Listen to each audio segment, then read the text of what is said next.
And we're not going back to the old ways of a monarchy ruling over us. There's a reason why this man had to be the man who was the leader of the country. And he gets home, enjoys his retirement, and a wonderful Christmas, an exciting, just great Christmas. And in May of the following year, 1787, he finds himself on a horse traveling back to Philadelphia, being called out of retirement because there's only one person that everyone will agree upon to be in charge of, to be the chair of a constitutional convention. He is to be the presiding officer. And when you read his thoughts and comments about what was going on during that, you can tell if there had been such a thing as aspirin, he would have been taking it very heavily. Because the entire meeting seemed to be a great headache to him, because it was every man trying to prove that he was a great man with the perfect plan of how to rewrite the laws and establish this new constitution by which will govern the great republic of the American states.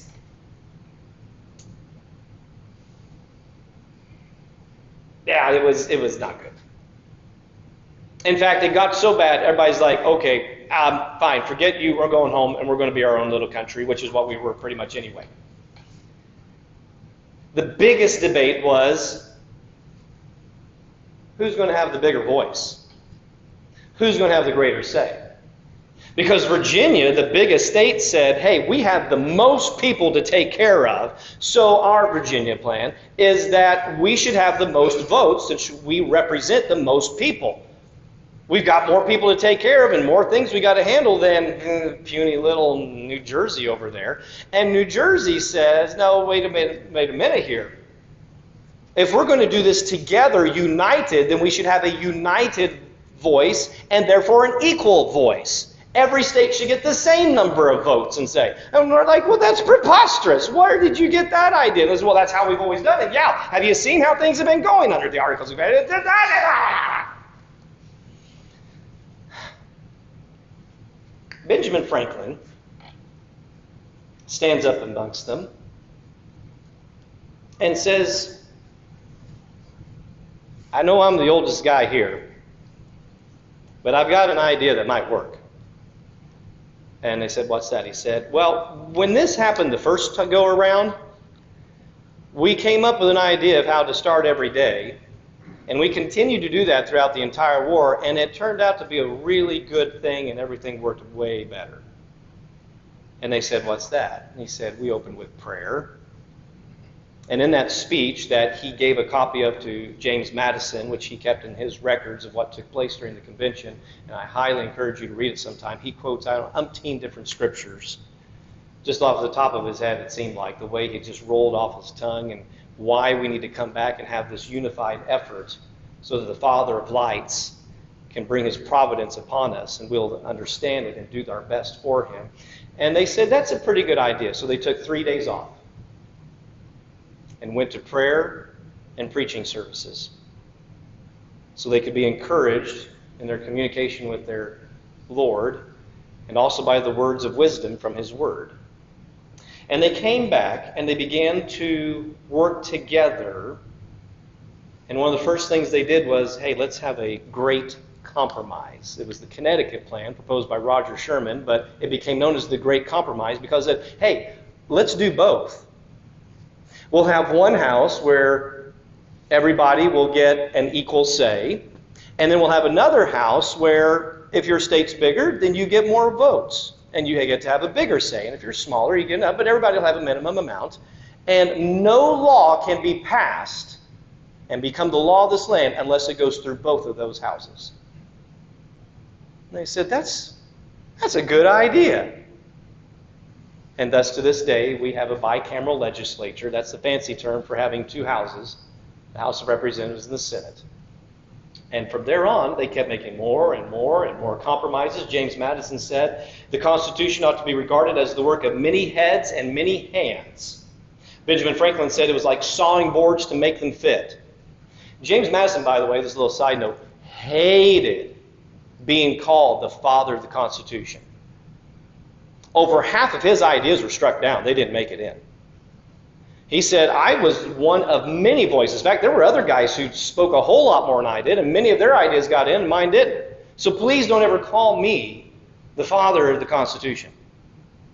It was a collective effort on behalf of the people. Many things were included that really inspired some of the states to adopt it right off the bat. Delaware, Pennsylvania, New Jersey will have ratified the Constitution by the very end because they noticed there were some very interesting similarities between the things found in the Constitution and things found in the Old and New Testaments. For example, Article 2, Section 7, Clause 2 states that when a bill is passed, it is sent to the President for him to sign, veto, or do nothing. Pocket veto is what's that called.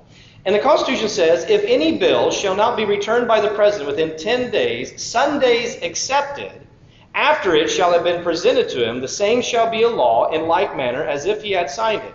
Notice the expectation of the founders of what future generations were supposed to do.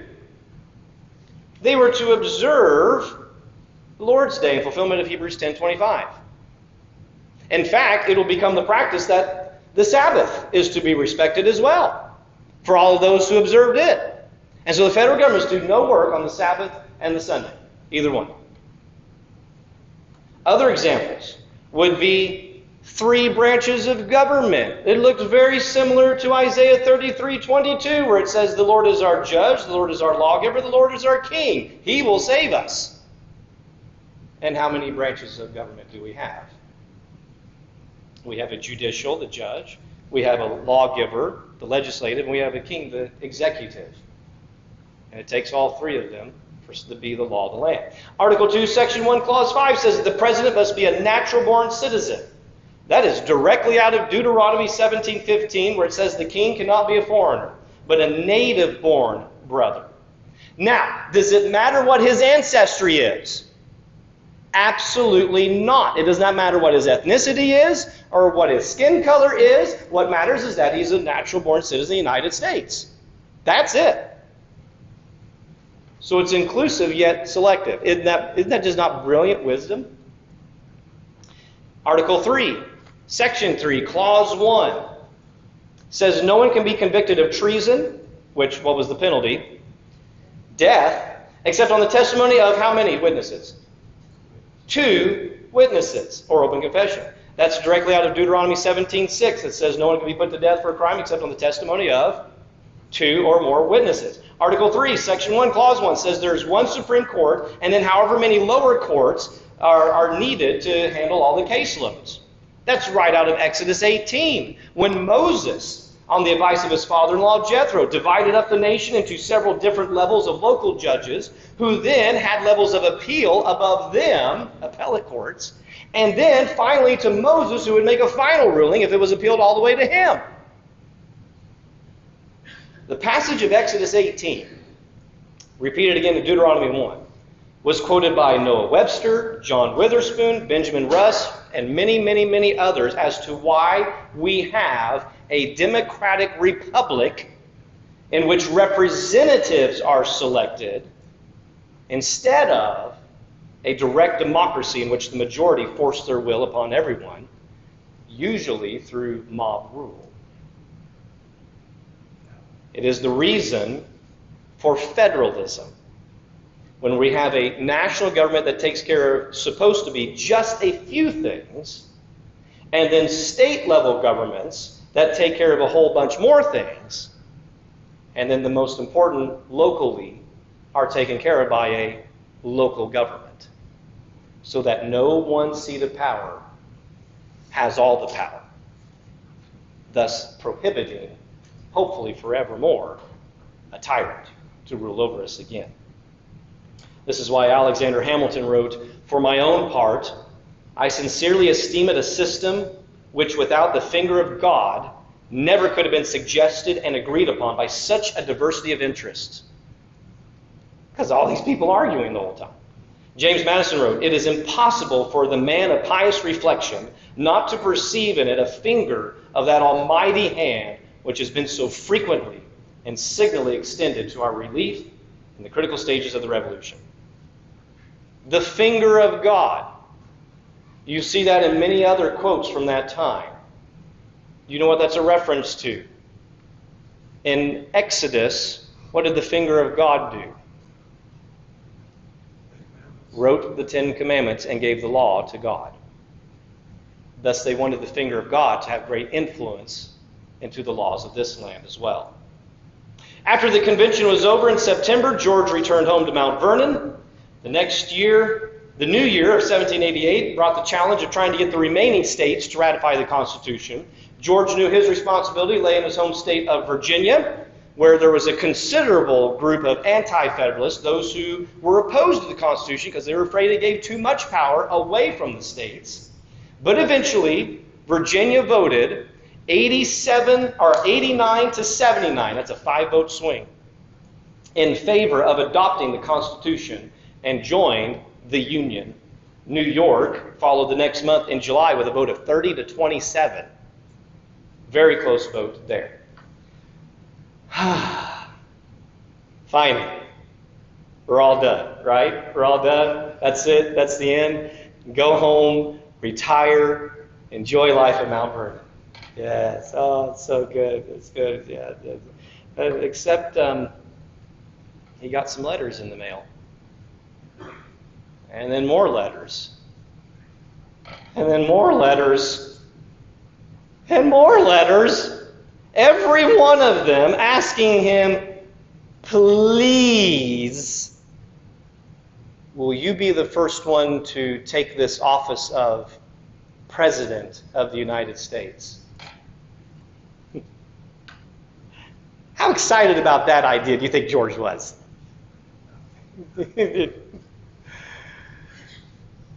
His prayer was, oh Lord, if you can find anyone else in this world to take that job.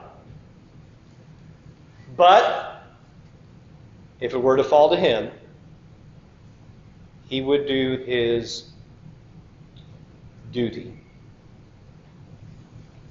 and serve the country and do his absolute best that he could at it. He would not be a very smiling candidate going around shaking hands like we know today. For one, he began having problems with his teeth at age 24. You wondered if we were going to talk about that, didn't you? And over time, he had teeth pulled, had other teeth wired to his remaining teeth, and were eventually replaced with dentures the year he became president, composed of a metal casing with springs on it. You see the picture of it there. I saw that in person at the museum at Mount Vernon and was thinking, I'm thinking more medieval torture device. Yes. Instead of dentures, It was comprised of teeth from some of his old ones that had been saved, some from people he had paid, some of his slaves. He willingly paid them 122 shillings for 9 teeth that they had pulled and said, hey, you aren't using those, are you? Can I have them?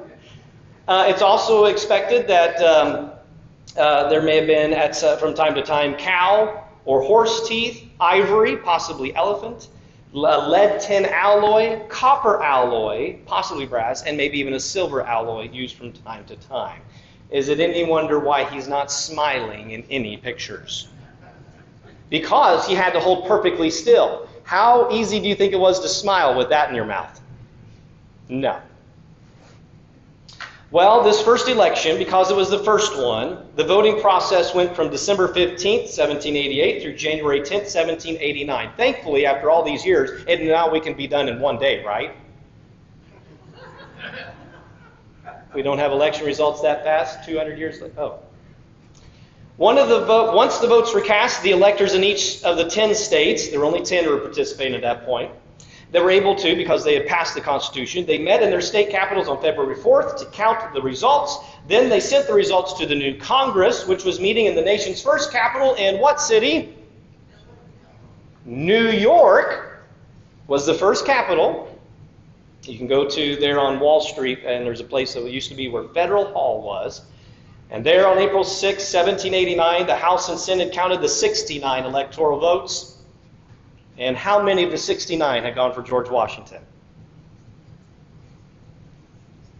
All 69.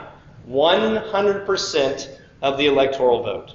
This is the only time in history, the only person in history to win 100% of the electoral vote. You know who came in second? Who's closest next?